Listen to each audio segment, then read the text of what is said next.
Breakfast అంటే కేవలం కడుపు నిండడమే కాదు, ఒంటికి శక్తిని ఇచ్చేదిగా ఉండాలి. ఈరోజు నేను చూపించబోయే ఈ రెసిపీ ప్రోటీన్ మరియు ఐరన్ పుష్కలంగా ఉన్నాయి. పిల్లల నుంచి పెద్దల వరకు అందరికీ ఇది సూపర్ హెల్తీ ఆప్షన్. మరి ఈ టేస్టీ అండ్ హెల్తీ బ్రేక్‌ఫాస్ట్‌ను ఎలా చేయాలో ఈ వీడియోలో చూసి మీరు ట్రై చేయండి. దీనికోసం కాస్త పెద్దగా ఉన్న ఒక బౌల్ తీసుకొని అందులోకి 1 కప్పు పెసలను తీసుకోవాలి.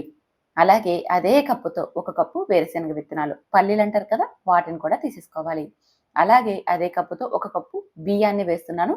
మీరు కావాలంటే బియ్యం బదులు జొన్నలు కానీ, లేదా రాగులు కానీ కూడా వేసేసుకోవచ్చు. ఇక్కడ ఇందులోకి 1 స్పూన్ మెంతులను వేసేసుకొని ఇదంతా బాగా రబ్ చేస్తూ 3-4 సార్లు శుభ్రంగా కడగాలండి. ఇక్కడ గుర్తుపెట్టుకోండి, బియ్యం బదులుగా మీరు సజ్జలు గానీ, జొన్నలు కానీ, రాగులు కానీ ఏదైనా సరే చిరుధాన్యం వేసేసుకోవచ్చు. ఇలా వేసుకొని ఇదంతా 4 సార్లు శుభ్రంగా కడిగాక ఇప్పుడు మునిగేంత వరకు నీళ్ళను పోసి వీటిని దాదాపు 6 గంటల పాటు నానబెట్టాలి. మీరు మార్నింగ్ టైం బ్రేక్‌ఫాస్ట్ కోసమైతే రాత్రి నానబెట్టుకోండి. ఈవినింగ్ టైంలో డిన్నర్ కోసమైతే మార్నింగ్ టైంలో నానబెట్టుకోండి సరిపోతుంది. ఇప్పుడు చూడండి 6 గంటల తర్వాత చూపిస్తున్నా చక్కగా నానిపోయాయి కదా! ఇప్పుడు మరొకసారి వీటిని శుభ్రంగా కడగాలి. తర్వాత వీటిని ఒక మిక్సీ గిన్నెలోకి వేసేసుకొని సాఫ్ట్‌గా గ్రైండ్ చేసేసుకోవాలి. మిక్సీ బౌల్‌కి సగం దాకా వేయండి. ఇప్పుడు ఇందులోకి కట్ చేసుకున్న ఒక ఉల్లిపాయని, అలాగే 2 పచ్చిమిర్చి ముక్కల్ని, కొద్దిగా కరివేపాకును ఒక 2 రెమ్మలు తీసుకోండి సరిపోతుంది.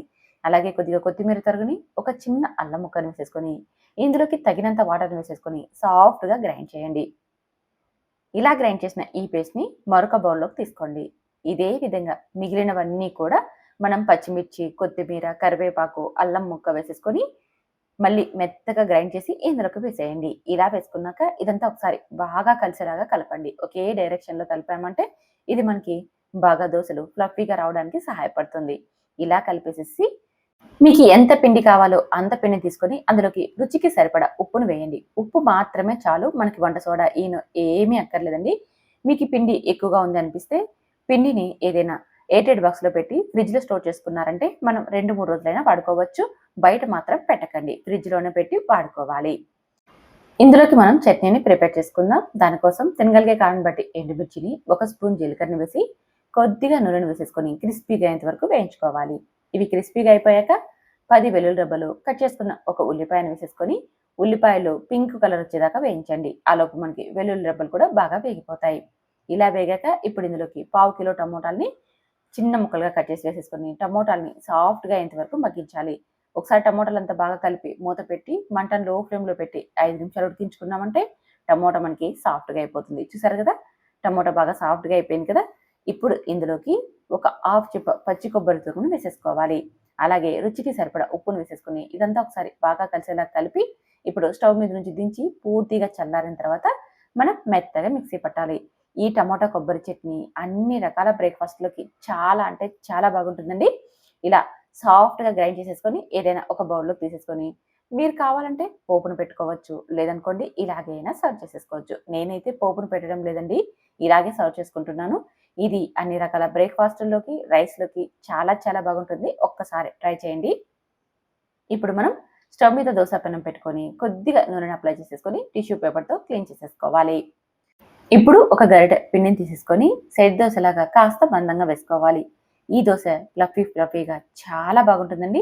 పైన మీకు నచ్చినట్టుగా క్యారెట్ తురుము గానీ, కొత్తిమీర తురుము గానీ, లేదా కరివేపాకును చిన్న ముక్కలుగా కట్ చేసైనా వేసేసుకోవచ్చు. నేనైతే ఇక్కడ కరివేపాకు వేశానండి. మూత పెట్టి మంటను లో ఫ్లేమ్‌లో పెట్టి 5 నిమిషాలు ఫ్రై అవ్వనివ్వాలి. 5 నిమిషాల తర్వాత మరో సైడ్‌కు టర్న్ చేసేసి మరొక 5 నిమిషాలు ఫ్రై అవ్వనివ్వాలి. ఇలా అటు 5 నిమిషాలు, ఇటు 5 నిమిషాలు ఫ్రై చేసుకున్నామంటే మనకి 2 వైపులా దోస బాగా ఫ్రై అయిపోతుంది. చూసారు కదా! దోస బాగా ఫ్రై అయిపోయింది కదా!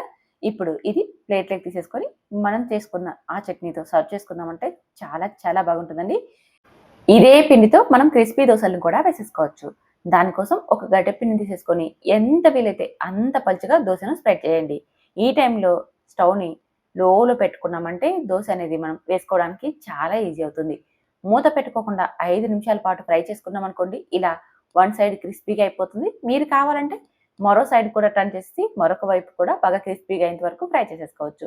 లేదా వన్ సైడ్ మాత్రమే క్రిస్పీగా ఫ్రై చేసేసి తీసేసుకోవచ్చు. ఇలా పల్లి చట్టి దోసలు కావాలంటే పల్లి చట్టి దోసలు వేసేసుకోవచ్చు. లేదనుకోండి మందంగా ఫ్లఫీగా వచ్చేలాగా కూడా వేసేసుకోవచ్చు. మీకు ఎలా కావాలంటే అలా ఈ దోసలు వేసేసుకొని సర్వ్ చేసేసుకోవచ్చు. ఈ బ్రేక్‌ఫాస్ట్ ఆరోగ్యానికి చాలా అంటే చాలా మంచిదండి. ఎండాకాలంలో బాడీకి చలువనిస్తుంది. అంతేకాకుండా ఇందులో ప్రోటీన్, ఐరన్ పుష్కలంగా ఉంటాయి. మరి మీరు ట్రై చేస్తారు కదూ! ట్రై చేసి, టేస్ట్ చేసి ఎలా వచ్చిందో కామెంట్ చేయండి. ఇది హెల్త్ బెనిఫిట్సే కాదండి, రుచి కూడా చాలా చాలా బాగుంటుంది. ట్రై చేశాక మీకెలా కుదిరిందో కామెంట్ చేయండి. Thank you for watching.